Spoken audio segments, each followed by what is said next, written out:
Okay, folks. So we're going to run through a demonstration on how to not be owned on the internet. And I'm going to do this really quickly because this is actually pretty simple. So people go to bad websites.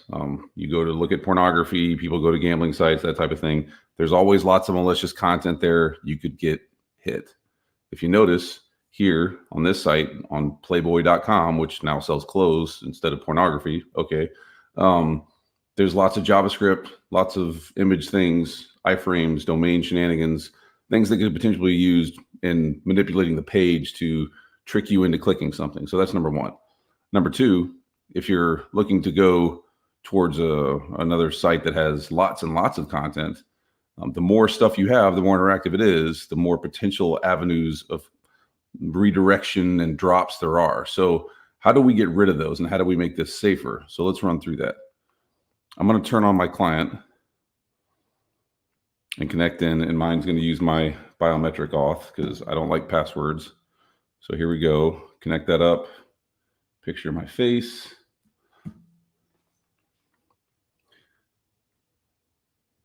And I'm done. That's the agent doing its thing. All the back end is doing its reconfiguration. All the magic is happening on the far end of this. I'm the user. I'm just using the internet.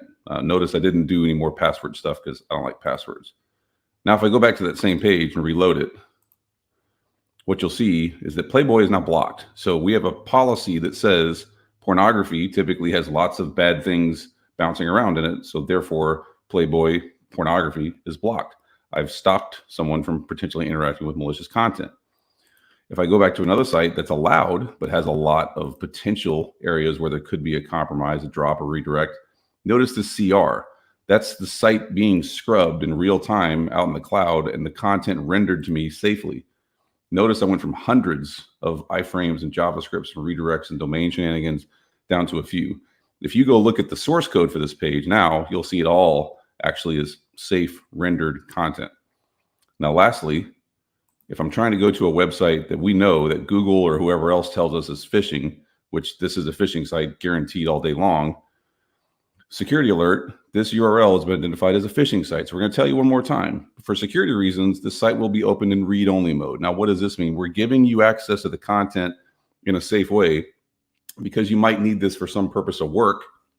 However, the interactivity of the site where you would physically enter your usernames and passwords and those types of things, we're going to remove it.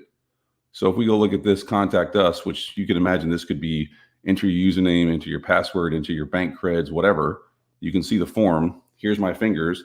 You'll hear me typing. I physically cannot interact with that content. I can't put the stuff in there. So we've limited the ability of the user to cause a compromise or an infection. Wasn't hard for the user. The internet works. Everything looks like it's supposed to look like. If you go look at YouTube, YouTube looks like YouTube. Pick your whatever. The internet works. It's not clippy. It's not kludgy. You're just doing what you need to do, and things are safer.